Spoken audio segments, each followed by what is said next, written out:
दोस्तों नमस्ते। मेरा नाम है सुनील रंजन और मैं बाय प्रोफेशन एक टीचर हूँ। और अपने देश के बारे में, अपने देश भारत के बारे में मैं सोचता हूँ कि इतने सालों की आज़ादी के बाद भी क्या हम सच्चे मायनों में तरक्की कर पाए हैं। केवल साइंस और टेक्नोलॉजी में प्रोग्रेस होने को हम तरक्की नहीं कह सकते, बल्कि हमें देखना होगा कि हर क्षेत्र में सचमुच में प्रगति हुई है कि नहीं, और इसको बराबर देखते रहने की ज़रूरत है। और हमारे जो राजनेता सत्ता में आते हैं वे करें भी तो क्या करें, क्योंकि एक जो मुद्दा मैं यहाँ पे उठाना चाहता हूँ वह है रिजर्वेशन का, आरक्षण। और हमारे भीमराव अंबेडकर साहब ने आरक्षण केवल 10 सालों के लिए दिया था, लेकिन उसके बाद एक बार जो चस्का लग गया आरक्षण का, उसके बाद सरकारें आती गई चली गई, लेकिन कभी भी आरक्षण बंद नहीं हुआ। और आरक्षण आप देते क्यों हैं?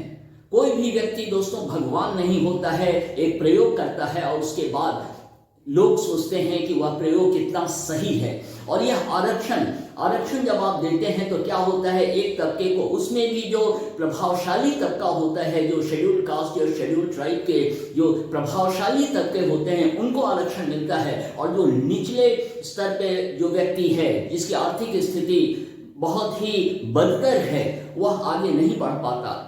और आरक्षण का नाम ले लेकर वोट हासिल करते हैं हमारे राजनेता। लेकिन दोस्तों हमें सोचने की जरूरत है, क्या आरक्षण हमारे समाज में जरूरी है? नहीं, बिल्कुल नहीं है। आज की दुनिया इतनी तेजी से आगे बढ़ रही है कि हम अपने में ही टूटे हुए रहते हैं आरक्षण के नाम पर। आप किसी को 40% पे रिजर्वेशन में दे देते हैं और किसी को 70% पे भी नहीं मिल पाता या 60% पे नहीं मिल पाता, तो उसके मन में क्या इच्छा होती होगी उस व्यक्ति के मन में कि उसने इतनी लगन और मेहनत से पढ़ाई की, लेकिन वह पीछे रह गया और उससे कम पढ़ने वाला वह आगे बढ़ गया क्योंकि वह आरक्षण के कोटे में आता है। तो क्या यह समाज को तोड़ना नहीं हुआ? और दोस्तों आरक्षण से सबसे बड़ी बात होती है कि जो जिन्हें आरक्षण दिया जाता है वो निचले तबके से आते हैं, तो उनकी सोच में कोई बहुत ज्यादा तरक्की नहीं होती है, क्योंकि वो बराबर हीनता की भावना से ग्रस्त रहता है। वो अपने को हमेशा निचले पायदान का ही समझता है। तो क्या हम समाज में समरसता ला पाते हैं? हमारे समाज टूटा रहता है और बिखर जाता है। जैसे बिहार के मुख्यमंत्री श्री नीतीश कुमार ने क्या किया, एक दलित वर्ग था, दलित को भी उन्होंने महादलित में बांट दिया। अब आप सोचिए उसको कितनी हीनता की भावना से समाज में रहता होगा। ठीक है, उसको नौकरी मिल गई, एक आप सामाजिक न्याय की बात कर आप जनता को बरगलाते हैं, लेकिन क्या हम सब एक नहीं हैं? तो इसलिए भारत में रहने वाला हर व्यक्ति सोचता है कि उसे आगे बढ़ने का मौका मिले, और लगन और मेहनत, जिस देश में सरस्वती की पूजा होती है, विद्या की देवी माना जाता है, उस देश में आरक्षण के कारण जो जिन्हें अच्छी शिक्षा मिलती है, जो बहुत आगे बढ़ने वाले होते हैं, जो लगन और मेहनत करते हैं और उन्हें अपने पर विश्वास होता है, वो आगे नहीं बढ़ पाते हैं। क्योंकि आरक्षण वाले क्या होता है कि आरक्षण वाले उनकी सीट ले जाते हैं। और आरक्षण भी सबों को दोस्तों नहीं मिलता है। जो प्रभावशाली होते हैं आरक्षित वर्ग में, केवल उन्हीं को मिल पाता है, और कितनों को तो मालूम ही नहीं होता कि आरक्षण क्या होता है। वो बेचारा गरीब तबका जो बहुत निचले स्तर पे बराबर जी हुजूरी करते हुए जीते रहने की उसने अपनी आदत बना ली है, क्योंकि वह करे तो क्या करे, क्योंकि वह व्यवस्था से लाचार है, वो करे तो कुछ नहीं कर सकता।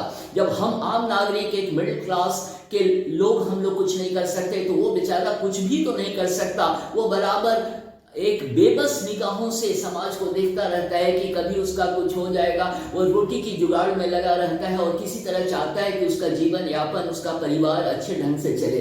तो यह आरक्षण क्यों होता है? और इसके लिए जरूरी है कि हमारे देश में उद्योगीकरण बहुत बड़े स्तर पे होना चाहिए। और हमारे जो ब्यूरोक्रेट्स हैं, जो नौकरशाही है, आप IAS बनते हैं, बहुत लगन और मेहनत से करते हैं। मैं मानता हूं बहुत अच्छी सर्विस है, Indian administrative service, top services in India इसको कहते हैं। लेकिन क्या होता है, जब नए IAS जब अपॉइंट होते हैं 4-5 साल के बाद उनमें ऊर्जा वह कम होने लगती है, क्योंकि हमारी व्यवस्था इतनी चुस्त नहीं है कि हमारे IAS ऑफिसर्स का सही उपयोग कर सके।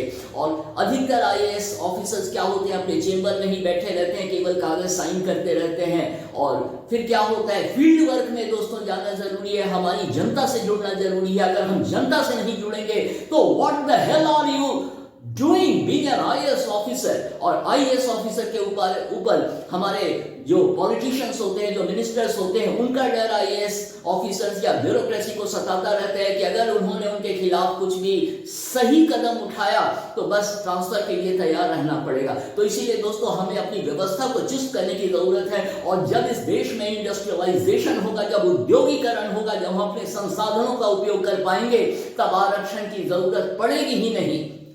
और यह आरक्षण क्या है?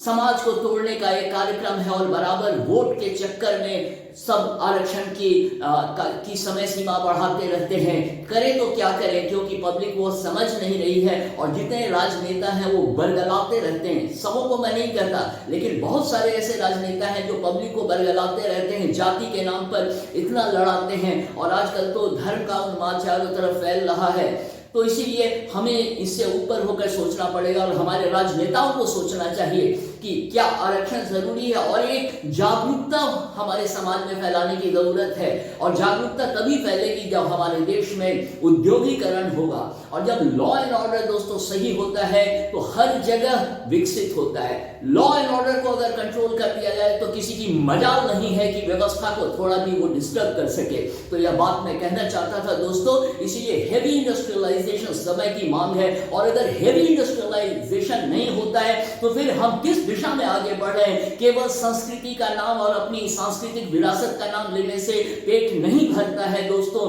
पेट के लिए रोटी चाहिए, सब्जी चाहिए, दाल चाहिए, चावल चाहिए, अन्न चाहिए, तभी हमारा पेट भरेगा। इसीलिए दोस्तों ये जरूरी है कि हमारे जो मिनिस्टर जो केंद्र में बैठे हुए हैं वो उद्योगीकरण पे जोर दें, और राज्य सरकारों को चाहिए कि उन जो उद्योगीकरण हो रहा है उसमें वो अपना पॉजिटिव कोऑपरेशन उनका होना चाहिए। ये नहीं कि वोट के चक्कर में लोगों को बरगलाते रहें केवल अपने सत्ता पे बने रहने के लिए, कभी इस पार्टी से उस पार्टी में गए, कभी उस पार्टी से उस पार्टी में गए।